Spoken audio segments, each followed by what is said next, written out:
Pakistan's journey since its creation in 1947 has been one of the high hopes, repeatedly colliding with political instability. Born amid the chaos of partition, the new nation faced massive refugee inflows, fragile institutions, economic pressures, and internal tensions, especially between its western and eastern wings. Throughout all these crises, one institution remained cohesive and powerful, that is, the Pakistan Army. Whenever elected governments faltered, the military intervened, sometimes through direct coups and sometimes through indirect control. This explainer traces how Pakistan's three major coups and later the era of hybrid rule reshaped the nation's political system. Well, let us break it down. The first coup, Ayub Khan's iron grip, that is on 1958. Only 11 years after independence, Pakistan's parliamentary experiment was unraveling.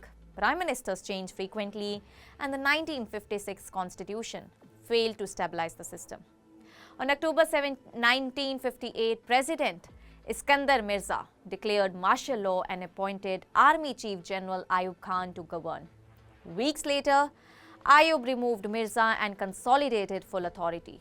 Ayub replaced the parliamentary structure with a strong presidential system under the 1962 constitution.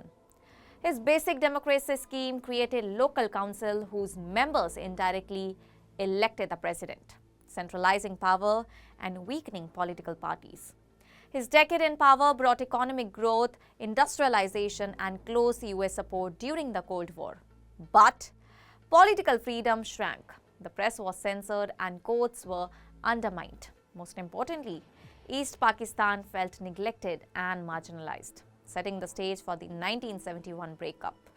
Mass protest forced Ayub to resign in 1969, but the military's primacy in politics had become entrenched. Well, let us know about the second coup, that is Zia's Islamization and control in 1977. After East Pakistan's succession in 1971, Zulfikar Ali Bhutto rebuilt civilian rule and oversaw the 1973 constitution. However, disrupted 1977 elections triggered unrest.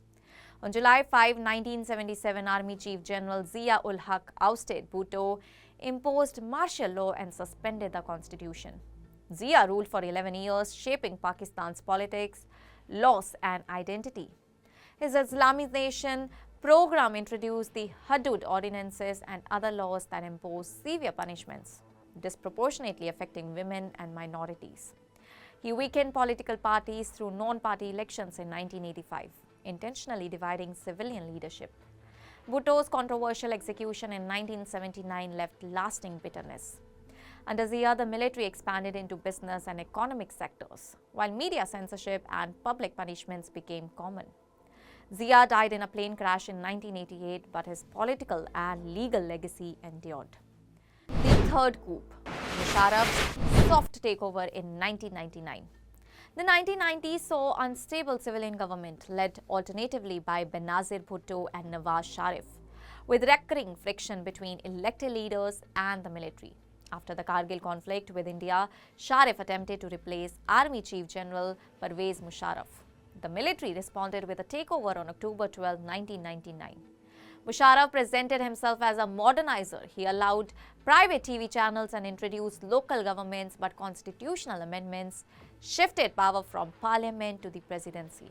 After 9/11, he became a key US ally, gaining substantial military and economic support. In 2007, facing growing opposition, Musharraf imposed emergency rule, sacked judges, and restricted the media. Mounting protests and impeachment threats forced him to resign in 2008. But what's the hybrid rule exposed? Let us know about that. Imran Khan's rise and fall in 2018 and 2022. Imran Khan's 2018 electoral victory reflected public anger over corruption. Though critics argued the environment favored him, his government launched welfare programs and reforms but struggled with inflation, debt, and political gridlock. By 2021, relations with military leadership deteriorated. On April 9, 2022, he was removed through Pakistan's first successful no-confidence vote. Shehbaz Sharif became Prime Minister, while Imran Khan and his party faced arrest and legal challenges. In the contested 2024 elections, PDI backed independence, won the most seats but were sidelined by a rival coalition, deepening divisions.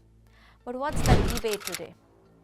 Notably, Pakistan has not passed our 27th constitutional amendment, formalizing military supremacy. Yet analysts argue that legal pressures, court decisions and governance practices continue to weaken civilian authority. Elections occur regularly, but unelected institutions shape political outcomes, fueling the view that Pakistan operates under a hybrid system. But what is our divided legacy that they can follow? Notably, Pakistan's political history follows a repeating cycle: civilian weakness, military intervention, and weakened democratic institutions.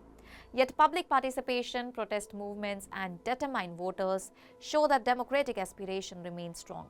The challenge ahead is revitalizing institutions and enabling genuine civilian rule before divisions deepen further. That's all for now. Stay tuned to the Savera for more updates. Do like, comment, and subscribe to the channel.